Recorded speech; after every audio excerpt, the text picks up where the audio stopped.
Hello दोस्तों, विहान कहानियाँ में आपका स्वागत है। एक बार की बात है, शहर से बहुत दूर एक छोटा सा गांव बसा था।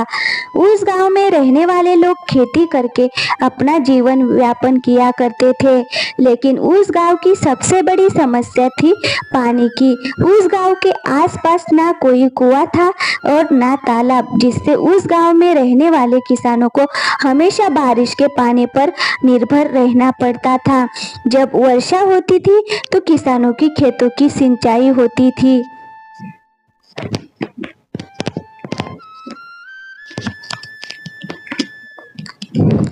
इस गांव में रमेश नाम का एक किसान रहता था।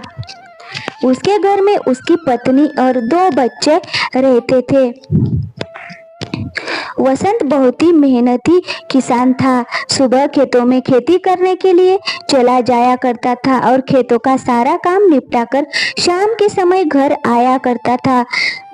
वसंत की मेहनत की वजह से उसकी फसल काफी अच्छी होती थी और अच्छी फसल होने के कारण उसकी फसल काफी अच्छे दामों पर बिक जाया करती थी। सुनीता, मैं खेतों पर जा रहा हूँ, वहीं पर खाना खा लूंगा, तुम मेरा खाना बांध दो। हाँ जी, मैंने आपका खाना पहले से ही बांध कर रखा है, ये लीजिए अपना खाना, और शाम को आते वक्त जरा लाला की दुकान से थोड़ा राशन लेते आना। ठीक है, मैं लेकर आऊंगा। वसंत अपने खेतों पर चला जाता है और खूब मेहनत से काम करता है। थोड़ा थक जाने के बाद वह एक पेड़ के नीचे बैठकर खाना खाता है और थोड़ी देर के लिए विश्राम करता है। तभी वसंत की आंख लग जाती है और वो एक सपना देखता है कि इस बार उसके गांव में वर्षा नहीं हुई और सभी किसानों की फसल वर्षा न होने की वजह से उपज नहीं हो पाई। इस सपने से बसंत की आंखें खुल जाती है। हे भगवान, मैं ये सपना देख रहा था, एक कैसा सपना था। अगर वर्षा नहीं हुई तो मेरी तो सारी फसल बर्बाद हो जाएगी। नहीं नहीं, ऐसा नहीं हो सकता, हर साल तो वर्षा होती है, इस साल भी वर्षा जरूर होगी, ये मेरा बस सपना है। ऐसा सोचकर वसंत वापस अपने घर जाने लगता है। तभी वह देखता है कि गांव में कुछ लोग बातें कर रहे थे। अरे, मैंने सुना है इस बार कुछ गांव में वर्षा नहीं होगी, जिसमें हमारा गांव रामपुर का भी नाम आता है। टीवी पर न्यूज में दिखा रहे थे इस साल कुछ गांव है वे जहां पर वर्षा नहीं होगी। भाई, अगर वर्षा नहीं हुई तो हमारे खेतों में फसल कैसे लगेगी, और अगर फसल नहीं लगेगी तो हम खाएंगे क्या? क्या कहे भाई, अब तो लगता है भगवान का ही सहारा है, वही कुछ कर सकता है। भला हम गरीब किसान क्या कर सकते हैं? इसमें हमारे गांव के तो आसपास कोई कुआं और तालाब भी नहीं है कि जिससे हम अपने खेतों की सिंचाई कर सके। हमें तो केवल वर्षा के पानी पर ही निर्भर रहना पड़ता है। हमारे खेतों की सिंचाई होती है जिससे खेतों की अच्छी फसल आती है, और अगर वर्षा ही नहीं होगी तो छाई कहाँ से होगी? हे भगवान, यानी कि मेरा सपना सच था। अगर वर्षा ही नहीं होगी तो मेरी फसल कहाँ से उपज पाएगी? नहीं नहीं, ऐसा नहीं हो सकता, मुझे कुछ ना कुछ तो सोचना ही होगा। अगर फसल ही नहीं हुई तो हम खाएंगे क्या? एकमात्र फसल ही तो हमारा सहारा है, जिससे हमारा जीवन यापन होता है, और अगर वही नहीं हुआ तो हमारे पास तो कुछ और भी नहीं है फसलों के सिवा। नहीं नहीं, मुझे कुछ उपाय तो सोचना ही होगा। ऐसा कहते हुए बसंत घर को चला जाता है। आ गया, बैठिए, आपके लिए खाना लगा देती हूँ। आप इतने परेशान क्यों दिख रहे हैं जी? क्या हुआ सुनीता? गांव के लोगों का कहना है कि इस बार वर्षा नहीं होगी, इस बार गांव में अकाल पड़ने की संभावना है। अगर ऐसा हुआ तो हमारी फसल तो उपज ही नहीं पाएगी, और फसल नहीं हुई तो हम खाएंगे क्या? जी, ये तो बहुत बड़ी समस्या है, अब हम क्या करेंगे? वही तो मैं सोच रहा हूँ, कुछ ना कुछ तो करना ही होगा। हाँ ठीक है, हम कुछ ना कुछ सोच लेंगे, पहले आप खाना खा लीजिए।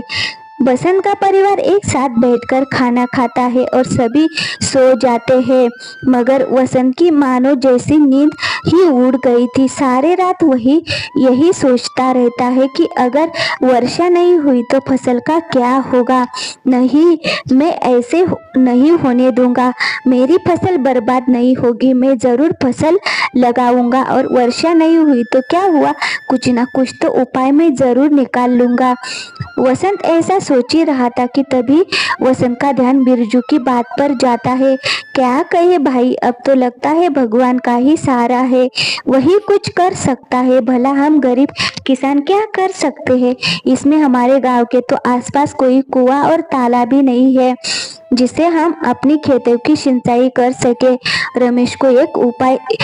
वसंत को एक उपाय सूझता है कि यही सही रहेगा। मुझे गांव के कुछ और लोगों को भी सहायता चाहिए। अगर वो मेरी मदद करेंगे तो ये काम जरूर सफल रहेगा।